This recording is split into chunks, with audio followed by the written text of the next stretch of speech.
राष्ट्रपति भवन में जब शहीद अंशुमन सिंह के बहादुरी को कीर्ति चक्र मिल रहा था और सम्मान ग्रहण करने गई शहीद की पत्नी स्मृति सिंह और शहीद की मां मंजू सिंह की तस्वीर वायरल हो गई थी। सबकी आंखें सफेद कपड़ों में लिपटी शहीद की विधवा स्मृति पर टिक गईं। उनके दुख से सारा देश दुखी हुआ। लेकिन अब शहीद के परिवार में पत्नी और माता पिता के बीच विवाद सामने आ रहा है। बता दें कि सियाचिन में साथी जवानों की जान बचाते हुए शहीद हुए कैप्टन अंशुमन सिंह के परिवार में हो रही अनबन को लेकर सोशल मीडिया पर तमाम तरह की अटकलें चल रही हैं। टाइम्स नाउ नवभारत ने शहीद के माता पिता से खास बातचीत की है ताकि पूरे विवाद के पीछे का सच सामने आ सके। नमस्कार, आपके साथ मैं हूं विद्यानाथ झा।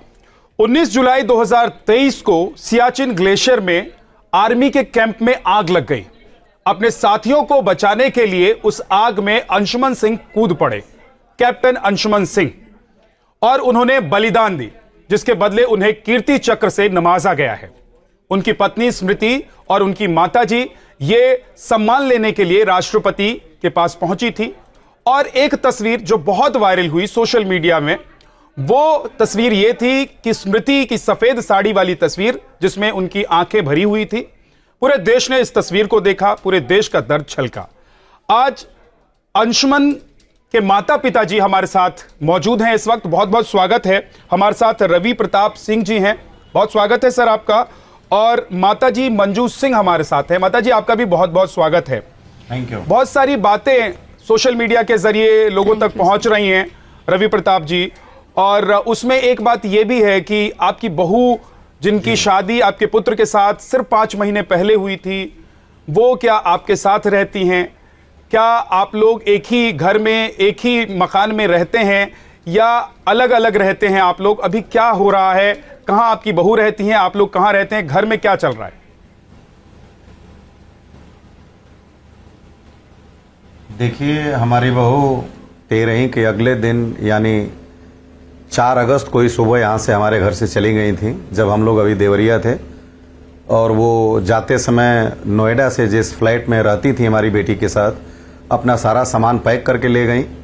और मेरे बेटे की जो भी बिलोंगिंग्स थी, टाई, बेल्ट, जूते, उसको एक झोले में पैक करके वो चली गई, जो कि बड़ा उन्होंने एक ह्यूमिलिएट किया। मैं ये सब नहीं कहना चाहता था। उसके बाद यहाँ पे जिस दिन वो जा रही थी, 26 मद्रास रेजिमेंट से बंदा लेके आया था सामान, उन्होंने एक बार देखा भी नहीं।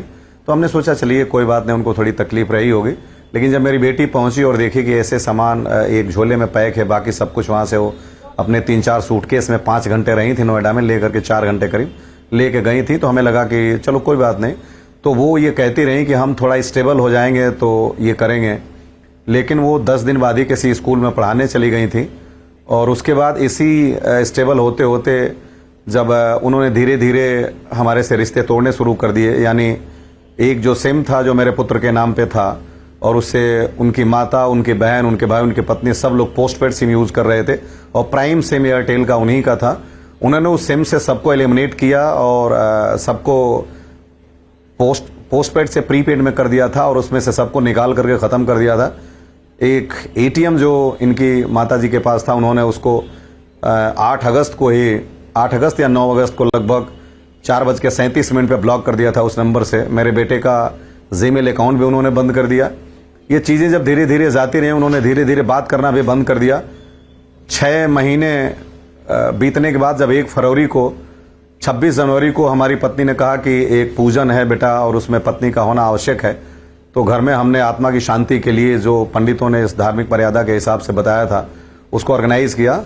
और उन्होंने कहा हम आएंगे, लेकिन वो आई नहीं, और उसके बाद उन्होंने नंबर भी ब्लॉक कर दिया। जब वो उसमें नहीं आई, 20 जुलाई 2023 को जब मेरे बेटे की अस्थि अभी ले से नहीं आई थी, तो उनके पिताजी वहाँ गोरखपुर में जब हम लोग जहाँ ठहरे हुए थे गेस्ट हाउस में, तो उन्होंने कहा कि अभी तो बेटी की केवल 26 साल उम्र थी। हमने कहा बिल्कुल, हमारी बेटी है और बहू दोनों है, और मैं बिल्कुल नहीं चाहूँगा कि इस उम्र में कोई बदहव्य को झेले। तो हम उसको अपने घर से बेटी की तरह से विदा करेंगे। अगर वो जहाँ कहेगी, जिसके साथ कहेगी, हम शादी करेंगे, और हम दोनों परिवार मिलकर अपनी बेटी को विदा करेंगे।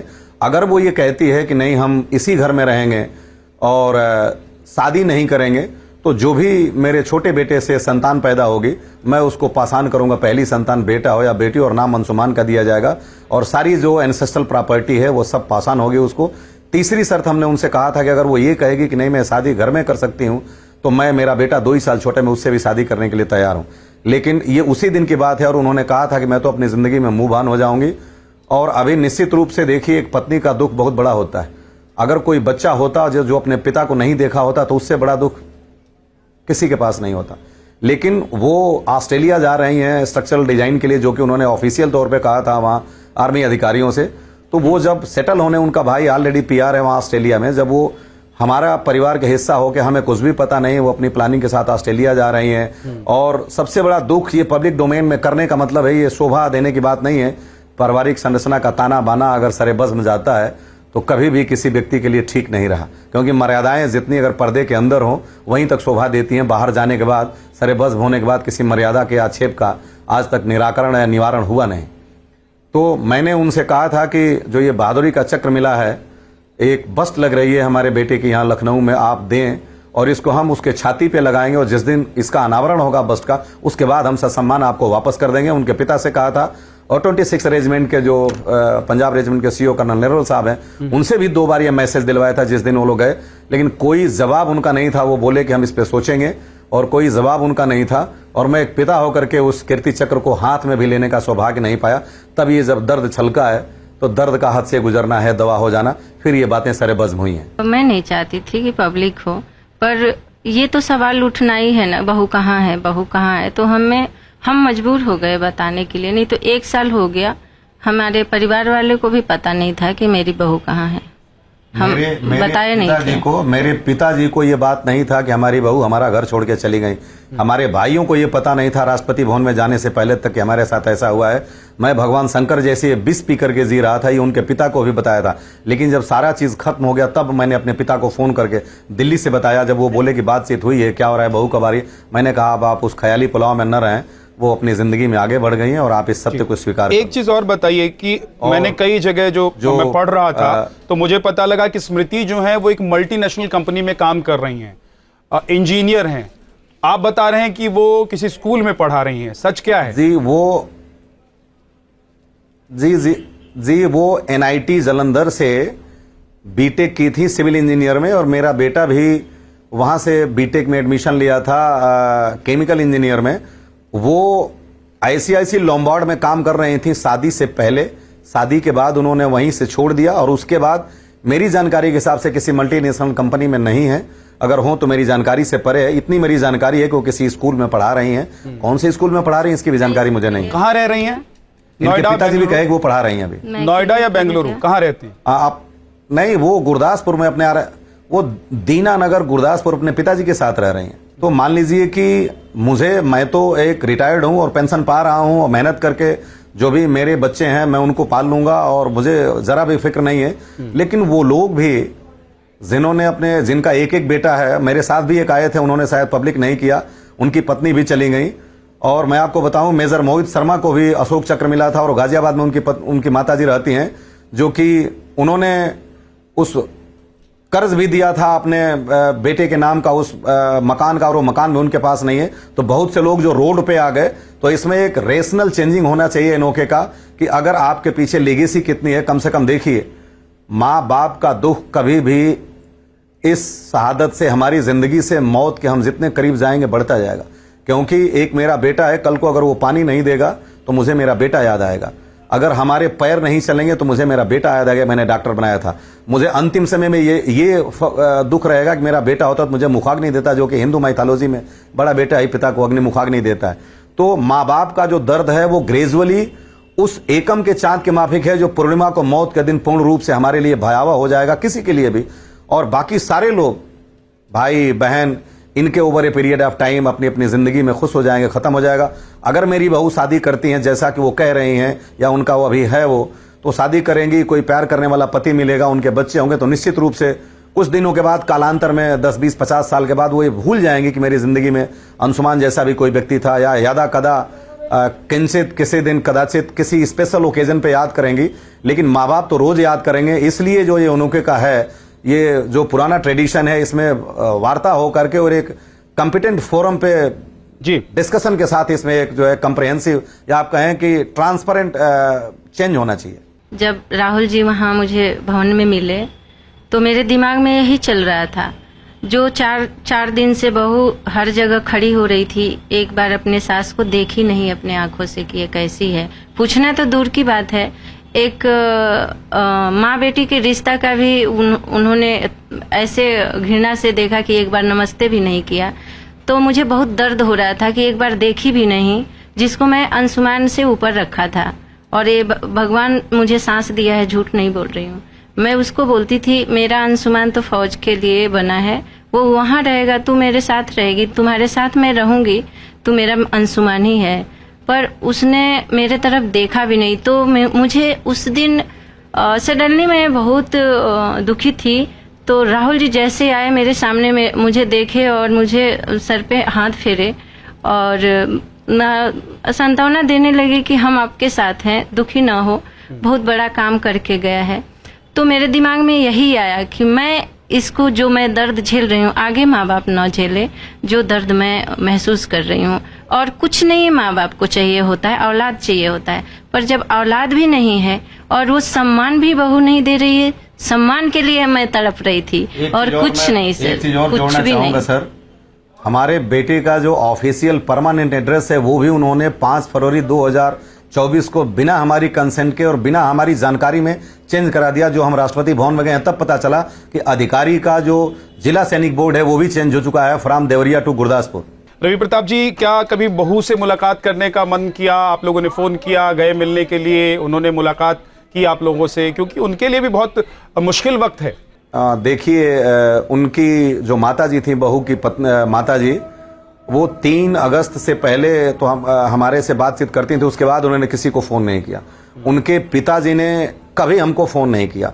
मैं उनको हमेशा फोन करता रहा, जब वो फोन नहीं उठाते थे मेरे पास रिकॉर्ड है, व्हाट्सएप की चैटिंग है। और सितंबर में किया 10 सितंबर को, तो उन्होंने कहा कि मेरा फोन खराब है। मैंने कहा कि क्या कोई ऐसा सिम नहीं जिसमें हम लोग बात कर पाएं? तो उन्होंने कहा नहीं, कोई सिम नहीं है। फिर मैं 1 महीने बाद कहा कि आपका फोन ठीक हो गया हो तो हम बात करते हैं। तो उन्होंने कहा कि ये पॉसिबल नहीं है। मैंने बोला चलिए ठीक है। फिर उसके बाद मैंने उनको अक्टूबर में फोन किया, नवंबर में फोन किया, व्हाट्सएप किया, लेकिन एक बार फिर वो 1 जनवरी को रिप्लाई किए, जब हमने 1 जनवरी को उनको किया। उसके बाद वो फिर जब हमने 26 जनवरी को उनको फोन किया कि ऐसे ऐसे है और पूजन की बात है, तो वो बातें हुई थी। और उसके बाद 1 फरवरी के बाद जब वो पूजन में नहीं आए, तब मैंने उनसे कहा कि मैं आ रहा हूं आपसे मिलने के लिए। जब वो मिलने के लिए बहाना कर रहे थे कि उनके भाई के, बहाना हो या सच्चाई हो मैं इसको नहीं कह सकता, कि हम अपने ब्रदर के मदर इन लॉ एक्सपायर हुई, उसके लिए हरिद्वार जाएंगे और जा रहे हैं गया। तब हमने कहा कि आप अपने भाई के मदर इन लॉ के लिए तो हरिद्वार और गया जा रहे हैं, लेकिन मेरे बेटे की आत्मा की शांति के लिए उसकी बहू को भी यहाँ तक नहीं भेजे। तो उसके बाद जब वो हमसे बात करने के लिए तैयार नहीं थे, तो मैं पंजाब सरकार के सेक्रेटरी से बात किया और उसके बाद जो एजुकेशन सेक्रेटरी है उनसे बात किया। और उनके पास जब ये बात गई तो उन्होंने कहा कि हमारे सेक्रेटरी को आपने इन्वॉल्व किया। मैंने डीसी गुरदासपुर से और एडीसी गुरदासपुर से भी बात किया था। इनकी बातों के बाद वो आए थे हमसे बात करने के लिए 6 फरवरी 2024 को, जब हम वहां पे अफसर मेस में रुके हुए थे। एक आखिरी सवाल मेरा, कि जब तक अंशुमन थे तब तक परिवार में सब कुछ ठीक चल रहा था और अंशुमन के जाने के बाद ही ये अलगाव हुआ?